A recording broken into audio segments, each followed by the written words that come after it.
जैसे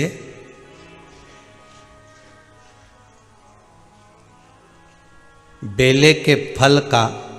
गुर्दा, बेल का जो फल होता है, बेलपत्री का फल, उसका जैसे गुर्दा, उसके अंदर का जो भाग होता है बेल का, वो गुर्दा।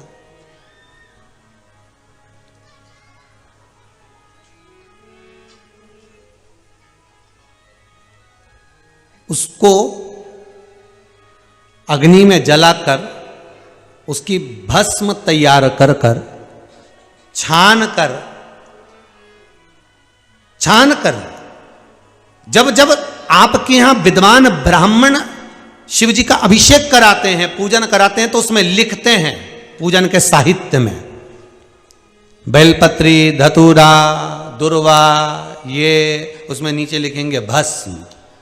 लिखते कि नहीं लिखते? लिखते हैं ना, भस्म अभिषेक में चाहिए रहती है। तब उस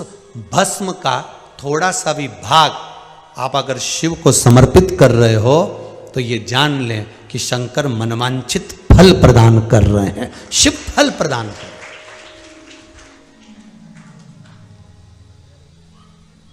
महाराज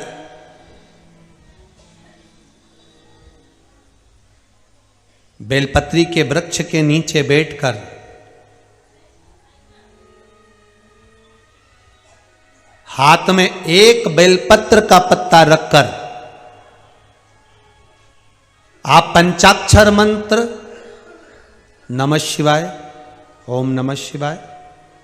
या श्री शिवाय नमस्तुभ्यम या महामृत्युंजय मंत्र का स्मरण कर रहे हो, पर डंडी का भाग अपनी ओर, बेलपत्र की बीच वाली पत्ती का भाग बीच वाली उंगली की ओर रखकर अगर आप स्मरण कर रहे हैं और अपनी कामना कर कर बेलपत्री के वृक्ष के नीचे बैठकर उस पत्ते को सम्मुख रखकर बाबा से विनय कर कर एकांत में उस बेलपत्री के वृक्ष की छांव में, बेलपत्री के वृक्ष की छांव आप कामना कर कर उस पत्ते को शंकर भगवान के ऊपर समर्पित कर रहे हैं, तो ये जान कर रखें कि पार्वती और शिव का मिलन करवा रहे हैं और अपनी मनवांछित फल कामना पूर्ण करवा रहे हैं। क्योंकि शिव और पार्वती का जब मिलन होता है, शंकर पार्वती जब एक दूसरे के सम्मुख में होते हैं, शिव और पार्वती जब एक दूसरे के सामने अपने बच्चों के कारण एक दूसरे के सम्मुख में आते हैं, तो उनके चेहरे पर प्रसन्नता का भाव आ जाता। वो फल, मनवांछित फल की कामना आप जिस कामना के लिए कर रहे हैं, विवाह के लिए, नौकरी के लिए, सर्विस के लिए,